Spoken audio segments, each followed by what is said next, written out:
Single celled organism से लेकर के जो कॉम्प्लेक्स ऑर्गेनिज्म है जैसे कि एनिमल्स हो गए, प्लांट्स हो गए, हर चीज़ को हम समझते हैं और हर चीज़ को बड़े अच्छे ढंग से पढ़ते हैं। ठीक है, तो आपका जो ये क्रैश कोर्स होता है उम्मीद बैच, इसमें आपका रिवीजन हो जाता है बहुत बढ़िया ढंग से और आप टॉप करने के लिए एकदम रेडी हो जाते हैं। हम ये सोच के चलते हैं कि आप सभी ने ना अभी तक जो पढ़ा या नहीं पढ़ा, मेरे साइड से आपने कुछ नहीं पढ़ा है और हम एकदम बेस टू टॉप करने वाली बात करते हैं। ठीक है, अगर कोई पूछ ले बायोटेक्नोलॉजी क्या है तो आप शायद बता देंगे, पर बायोलॉजी थोड़ा सा डिफिकल्ट होता है। इट्स लाइक कि आप बड़ी बड़ी चीज़ों को संभालने में ज़्यादा रहते हैं और छोटी छोटी चीज़ों को छोड़ देते हैं। हम लोग रिप्रोडक्शन वाले यूनिट का सारा चैप्टर पढ़ेंगे, दूसरा जेनेटिक के सारे चैप्टर्स को पढ़ेंगे, है ना, तीसरा बायोटेक्नोलॉजी को पढ़ेंगे। पहले हम सीखेंगे भाई रिप्रोडक्शन होता है, अच्छा ठीक है रिप्रोडक्शन होता है, रिप्रोडक्शन ऐसे ऐसे होता है। रिप्रोडक्शन होने के लिए ह्यूमंस को कैसा होना ज़रूरी है? रिप्रोडक्टिवली फिट होना ज़रूरी है, सोशली फिट होना ज़रूरी है, फिजिकली फिट होना ज़रूरी है। हेलो बच्चा पार्टी, कैसे हैं आप लोग? सबसे पहले तो स्वागत है आप सभी का हमारे उम्मीद बैच में।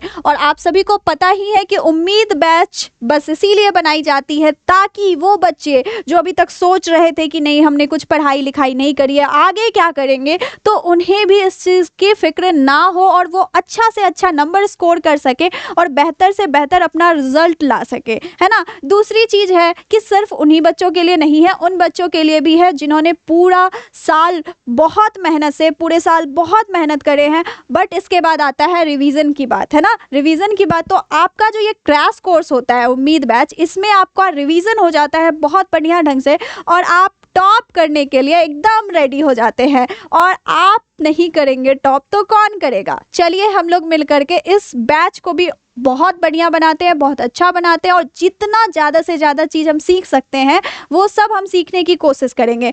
अब उम्मीद बैच का समय कम होता है तो ऐसा नहीं सोचना है कि इसमें कोई चीज़ रह जाएगी, छूट जाएगी। सारी चीज़ें कंप्लीट करवाई जाएंगी विथ क्वेश्चंस, है ना, with questions and PYQs everything, सारी चीज़ें होंगी। ऐसा नहीं सोचना है कि हाँ इसमें टाइम कम है तो जल्दी जल्दी, ऐसा कुछ नहीं होता है, ऐसा नहीं होता। ये एक भ्रम निकाल देना है। क्रैश कोर्स में अक्सर ये भ्रम रहता है, तो ये भ्रम निकाल देना है। जो चीज़ें होने वाली है वो सारी चीज़ें होंगी और बहुत अच्छे ढंग से होंगी, है ना। तो आपका स्वागत है इस बैच में और स्टार्ट करते हैं सबसे पहले। हाँ, एक और चीज़ मैं बता दूं कि हम ना ये सोच के चलते हैं कि आप सभी ने ना अभी तक जो पढ़ा या नहीं पढ़ा, मेरे साइड से आपने कुछ नहीं पढ़ा है और हम एकदम बेस टू टॉप करने वाली बात करते हैं। ठीक है, टॉप नॉच है, तो इसीलिए हम एकदम बेसिक से स्टार्ट करते हैं और एकदम टॉप पे पहुंचेंगे, है ना, तभी तो आप बनेंगे टॉपर। स्टार्ट करें। सबसे पहले तो आप में से बहुत सारे बच्चे ऐसे होंगे जो क्या करते हैं ना, बेसिक छोड़ के आगे बढ़ जाते हैं। आपसे ना अगर कोई पूछ ले बायोटेक्नोलॉजी क्या है तो आप शायद बता देंगे, पर बायोलॉजी थोड़ा सा डिफिकल्ट होता है। इट्स लाइक कि आप बड़ी बड़ी चीज़ों को संभालने में ज़्यादा रहते हैं और छोटी छोटी चीज़ों को छोड़ देते हैं। तो हम लोग छोटी छोटी चीज़ों से समझेंगे। पहला चीज़ हमारे पास आता है, हम लोग क्या पढ़ने जा रहे हैं? बायोलॉजी, है ना। इस क्लास में हम लोग क्या पढ़ने जा रहे हैं? बायोलॉजी। तो बायोलॉजी क्या है ये आपको बहुत अच्छे से पता होना चाहिए। बायोलॉजी के फादर कौन है ये बहुत अच्छे से पता होना चाहिए। तो आपको एकदम बेसिक से पता होना चाहिए बायोलॉजी क्या है। जरा बताएंगे आप सभी? अगर आप सभी से मैं पूछूं तो बताएंगे?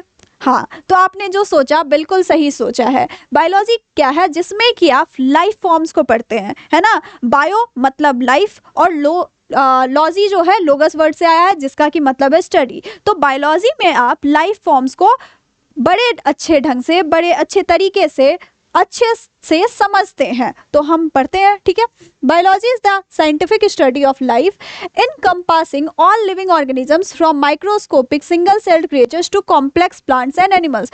तो यहाँ पे हम कुछ नहीं छोड़ने वाले हैं। मतलब फ्रॉम बेस टू टॉप की जो मैंने बात की, मतलब सिंगल सेल्ड ऑर्गेनिज्म से लेकर के जो कॉम्प्लेक्स ऑर्गेनिज्म है जैसे कि एनिमल्स हो गए, प्लांट्स हो गए, हर चीज़ को हम समझते हैं और हर चीज़ को बड़े अच्छे ढंग से पढ़ते हैं, ठीक है। अब सवाल आता है कि आप क्लास 12th में आकर के क्या क्या चीज़ें पढ़ेंगे। तो हमारा कुछ 5 यूनिट है जिसको हम बहुत अच्छे से कवर करेंगे, जिसमें से कुछ की टॉपिक्स है sexual reproduction in flowering plant and humans, the molecular basis of inheritance, है ना, इवोल्यूशन। तो कहने का मतलब है हम लोग रिप्रोडक्शन वाले यूनिट का सारा चैप्टर पढ़ेंगे, दूसरा जेनेटिक के सारे चैप्टर्स को पढ़ेंगे, है ना, तीसरा बायोटेक्नोलॉजी को पढ़ेंगे। हर साइड से हम देखेंगे ह्यूमन हेल्थ एंड डिजीज और principles and applications of biotechnology. मतलब कहने का है कि हम सारी चीजों को बहुत अच्छे से कवर करेंगे, ठीक है। कोर्स की बात करें तो इसमें ये जो क्लास 12th का कोर्स होता है इसमें कुछ एक्स्ट्रा चीजें भी है, जैसे कि ये सब तो बड़े बड़े टॉपिक्स के हमने बात कर ली कि भाई ये टॉपिक पढ़ेंगे, इतना पढ़ेंगे, उतना पढ़ेंगे, लेकिन कुछ छोटे छोटे टॉपिक्स भी यहाँ पे इंक्लूडेड है जिसको कि आप बहुत अच्छे से समझते हो, जानते हो, लेकिन इसके बारे में कभी पढ़ाई करने का नहीं सोचे होगे। हमारे आसपास में पाया जाने वाला यह नेचर है ना, नेचर में कैसे चीजें हैं, पॉपुलेशन हो, कम्युनिटी हो, इकोसिस्टम हो, इन सारी चीजों को भी हम पढ़ ही डालते हैं, कोई चीज नहीं छूटने वाला है यहाँ पे। तो यहाँ पे इकोलॉजी में इकोसिस्टम, बायोडाइवर्सिटी है ना, सारी चीजों को हम बहुत अच्छे तरीके से कवर करेंगे, ठीक है, ठीक है। चलो देखो, अब सबसे पहले तो आपको ज्ञान होना चाहिए अच्छे से कि हमारा क्या क्या यूनिट है। तो हमारा जो यूनिट है उसमें पहला यूनिट आता है रिप्रोडक्शन का, है ना, पहला यूनिट आता है रिप्रोडक्शन का। रिप्रोडक्शन के बारे में आप बचपन से पढ़ते आए हैं, यहाँ पे थोड़ा सा हाई लेवल पे हम जाते हैं। हम यहाँ पर बस ये नहीं सीख रहे होते हैं कि फर्टिलाइजेशन कैसे होता है, गैमिट जो है गैमिट के फ्यूजन से फर्टिलाइजेशन हो जाता है, बस इतना सिंपल वे में हम नहीं समझते हैं, हम फ्रॉम बेस समझते हैं टू टॉप समझते हैं। कहने का मतलब ये है कि अगर फर्टिलाइजेशन हो रहा है तो उसके लिए गैमेट्स का बनना जरूरी है। अगर गैमेट्स का बनना जरूरी है तो गैमेट्स कहाँ बन रहे हैं, अब गैमेट्स कहाँ बन रहे हैं से सवाल आता है कि गैमेट्स कैसे बन रहे हैं, है ना, वो किस जगह पर बन रहा है, ठीक है। तो इस तरीके से ये जो सीरीज ऑफ क्वेश्चंस आपके पास आए, इन सारे क्वेश्चंस को कवर करता है रिप्रोडक्शन वाला यूनिट। चाहे वो फ्लावरिंग प्लांट की बात करें, चाहे वो ह्यूमंस की बात करें, हमारा जो रिप्रोडक्शन चैप्टर है इन सारे चीज़ों को, इन सारी की सारी बातों को कवर अप कर लेता है। अभी तक हम ये चीज़ नहीं सीख रहे होते थे, है ना। तो क्लास 12th में थोड़ा हायर लेवल पे तो आएगा ही ना, थोड़ा हायर लेवल पे आएगा ही। बाकी आपको रिप्रोडक्शन का डेफिनेशन तो बचपन से ही पढ़ाया गया है, उसमें कुछ नया नहीं होगा, कुछ नया नहीं होगा, ठीक है। देखो, biology in essence is the story of life on earth while individual organism die without fail, species continue to live through millions of years unless threatened by natural or anthropogenic extinction, ठीक है। तो कहने का मतलब ये है, क्या है, बायोलॉजी लाइफ का स्टोरी दिखाता है ना, स्टोरी ऑफ लाइफ दिखाता है। इसमें कुछ ऐसा नहीं है कि आपको कुछ अलग चीज़ें दिखाती है। बायोलॉजी ना सीधे से बात करूँ तो डिस्कवरीज है ना, आपके साथ जो चीज़ें हो रही हैं, जो प्रक्रियाएं चल रही हैं, उनके बारे में आप समझते हो बायोलॉजी पढ़ के। मान लो आपका डाइजेशन का एक प्रोसेस चल रहा है, तो वो प्रोसेस कैसे चल रहा है, इस चीज़ को आप समझते हो 11th में आके, है ना, आपने 11th पढ़ रखा है, आपने इस सारी चीज़ों को समझा। आप ब्लड के बारे में हमेशा बात करते हो, तुम क्या बोलते थे, एक डायलॉग,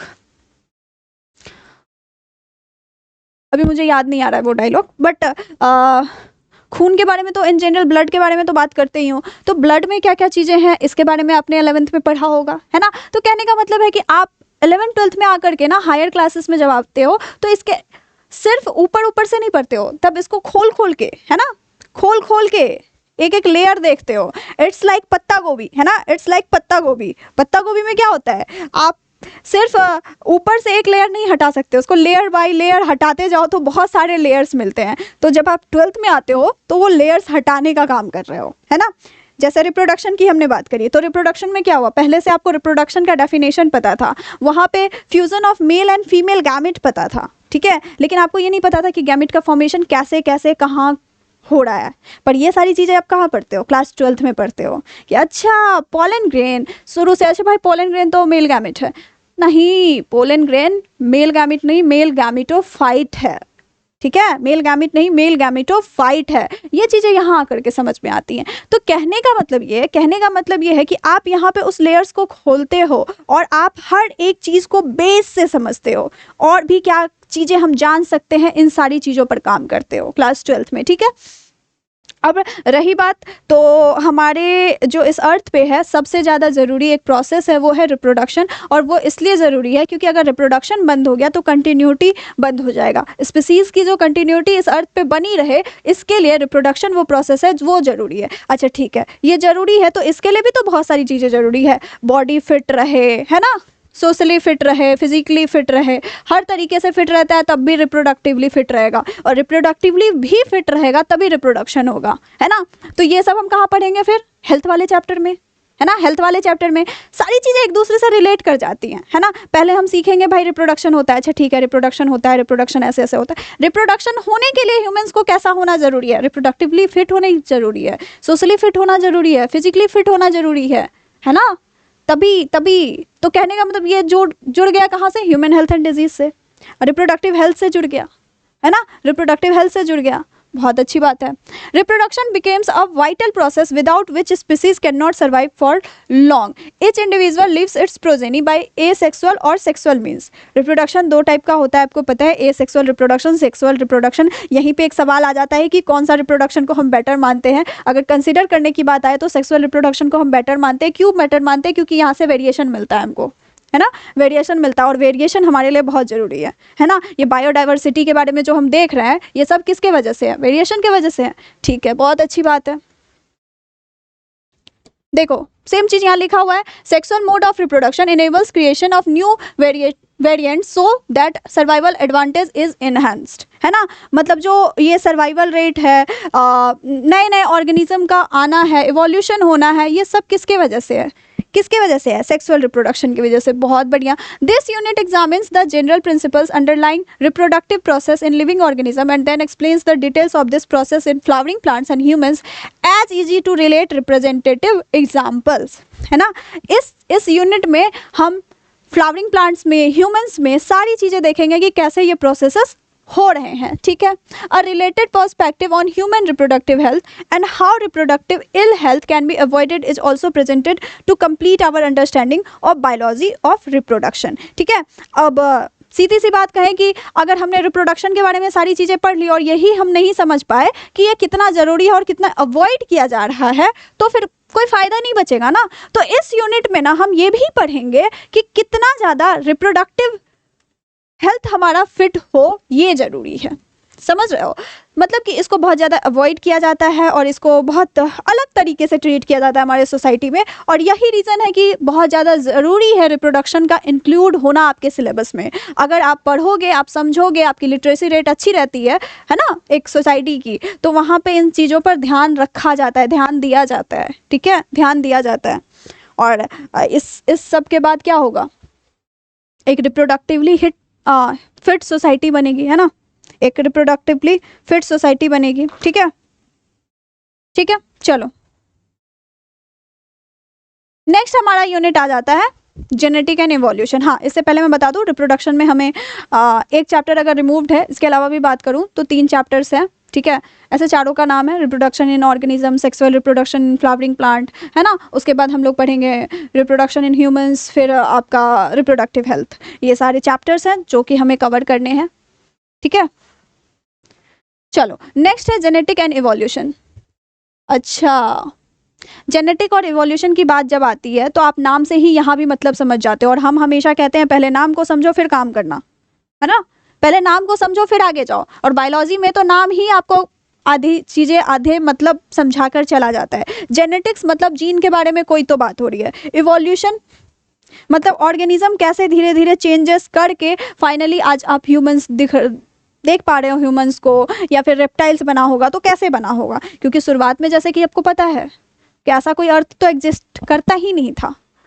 अगर आपने थोड़ी सी पढ़ाई करी है और नहीं करी है तो आप सीख जाओगे कि हाँ सही में ऐसा कुछ था नहीं, तो ये सब बना है, कैसे बना है, ये सारी चीज़ें हम लोग देखेंगे, है ना, जेनेटिक्स वाले यूनिट में, ठीक है।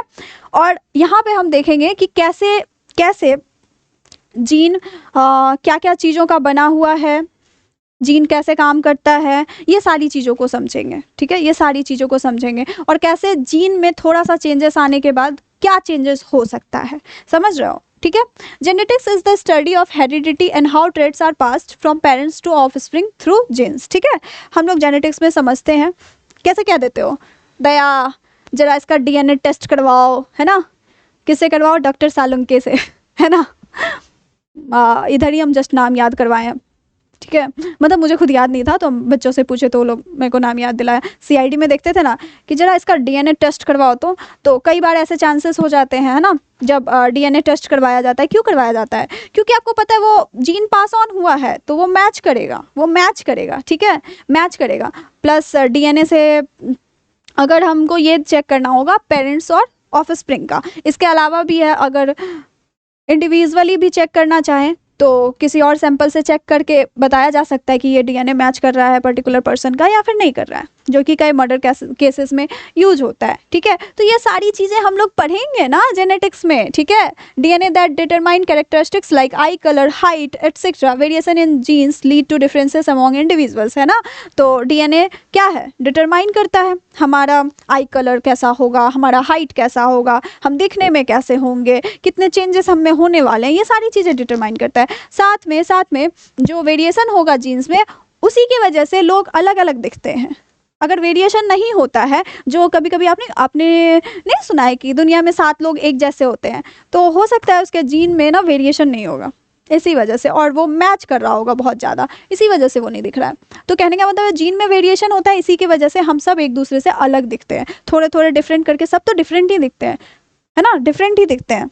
ठीक है, ठीक है, चलो बहुत बढ़िया। आगे देखो, evolution is the process by which species change over time due to genetic variation and natural selection. ठीक है, इवोल्यूशन वो प्रोसेस है जिसमें बहुत बढ़िया से धीरे धीरे आराम से चेंजेस होते हैं, और चेंजेस होने के बाद क्या होता है, वेरिएशन आता है, और फाइनली एक नया ऑर्गेनिज्म आपको देखने को मिलता है, उसी को इवोल्यूशन बोलते हैं। और इवोल्यूशन आपको पढ़ना है। Favourable traits that help organism survive and reproduce became more common in future generation. This leads to gradual development of new species from common ancestors. Genetics explains how traits are inherited and evolution explains how life changes and diversifies over time. ठीक है, तो यहाँ पे हम लोग ancestor से लेकर के प्रेजेंट सारी चीज़ें पढ़ेंगे, प्लस जेनेटिक डिसऑर्डर्स कैसे होते हैं ये भी पढ़ेंगे, और साथ साथ में आपको यही चैप्टर सारी चीज़ें समझाएगा कि कैसे ट्रेट्स जो है इनहेरिट होते हैं। ठीक है, पास ऑन होते हैं। ठीक है, इवोल्यूशन समझाएगा कि लाइफ कैसे बदलता है, आप जो आज यहाँ हैं वो कैसे हैं। ठीक है, ये सारी चीज़ें समझेंगे हम लोग। समझेंगे कि ह्यूमन बीइंग जो अभी आप होमो सेपियंस देख रहे हैं, अच्छा इसके पास दिमाग है, इससे ज़्यादा दिमाग तो इसका पहले वाला उसके पास था जो मॉडिफाई होकर के आज होमो सेपियंस बना है।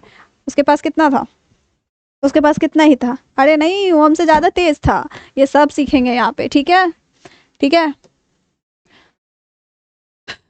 और इसमें हम लोग 3 चैप्टर इसमें भी पढ़ेंगे। कौन कौन सा, principle of inheritance and variation, है ना, दूसरा मॉलिक्यूलर बेसिस ऑफ इनहेरिटेंस, और तीसरा इवोल्यूशन। ठीक है, ये 3 चैप्टर्स हमको इस यूनिट में भी पढ़ना है। उसके बाद तीसरा यूनिट आता है biology in human welfare. Human welfare में कैसे काम आता है, ठीक है, ठीक है, ये देखते हैं। तो इसमें हम ना पहले ह्यूमन हेल्थ एंड डिजीज़ पढ़ते हैं, और बाद में हम माइक्रोब्स इन ह्यूमन वेलफेयर पढ़ते हैं।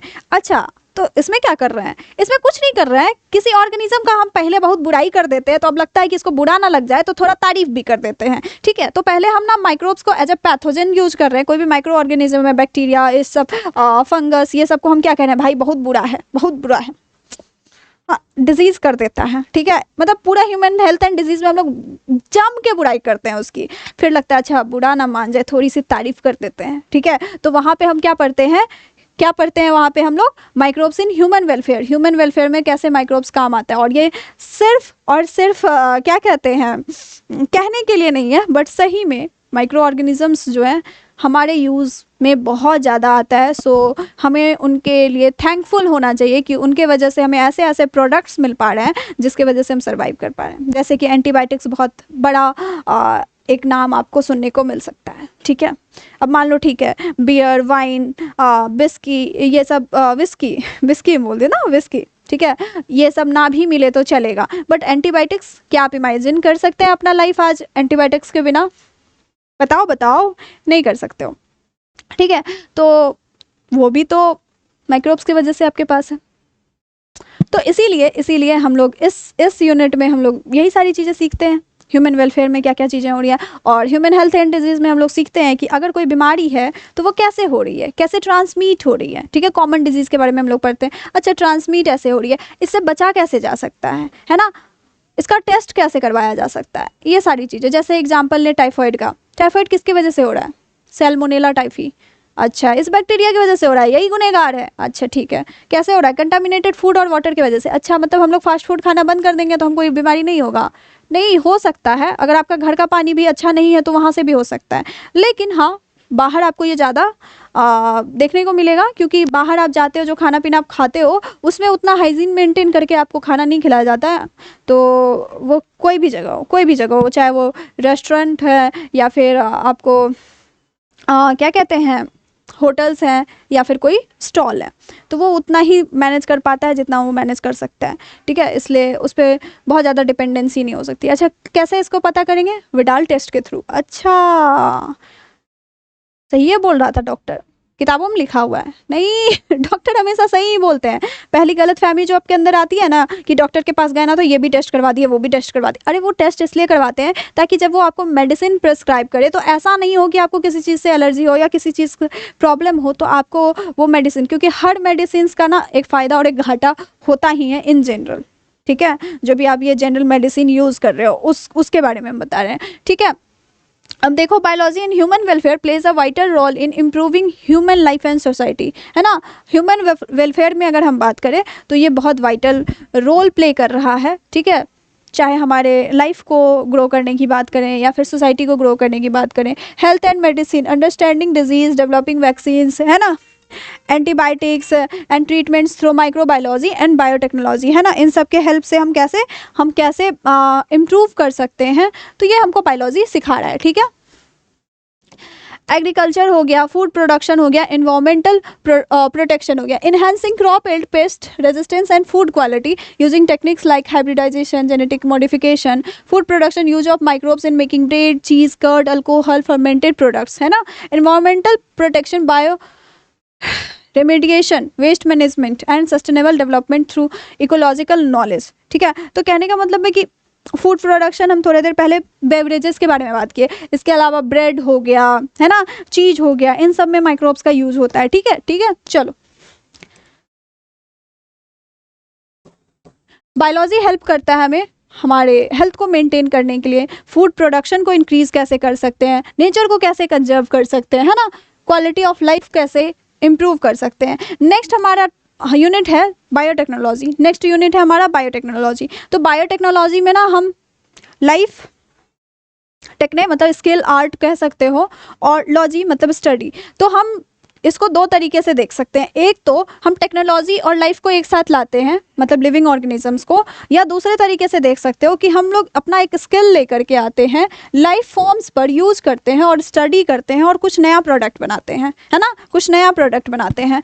और इसी को बायोटेक्नोलॉजी में हम देख रहे हैं कि कैसे कैसे एक ऑर्गेनिज्म का इस्तेमाल करके हम कुछ ऐसे प्रोडक्ट्स बना पाएँ जिससे ह्यूमंस को बहुत फ़ायदा हो। जैसे एक बड़ा एग्जाम्पल इंसुलिन का है ना। एक टाइम पे कैटल से निकाला जाता था जिससे बहुत एलर्जी हो जाता था, लेकिन वो देखेंगे बायोटेक्नोलॉजी में कि कैसे इंसुलिन एस्चेरिचिया कोलाई के हेल्प से बनाया जा सकता है और ये ह्यूमंस को एलर्जी नहीं करवाएगा, है ना, ह्यूमंस में एलर्जी नहीं होगा इससे, ठीक है। Biotechnology is the science of using living organisms और their components to develop useful products for human welfare. It involves genetic engineering and bio process engineering. इसमें हम लोग दो चीज़ें पढ़ते हैं, जेनेटिक इंजीनियरिंग और आपको बायो प्रोसेस इंजीनियरिंग, जैसे कि कैसे जीन ऑल्ट्रेशन करना है, और जहाँ पे इस लैब में ये काम होगा वो बहुत स्टेराइल कंडीशन में रहना चाहिए, बहुत साफ सुथरा होना चाहिए, है ना। Genetic engineering, direct manipulation of DNA, मतलब हम क्या कर रहे हैं, जीएनए ऑल्ट्रेशन कर दे रहे हैं, मेकअप कर दे रहे हैं उसका, चेंज जेनेटिक मेकअप, है ना।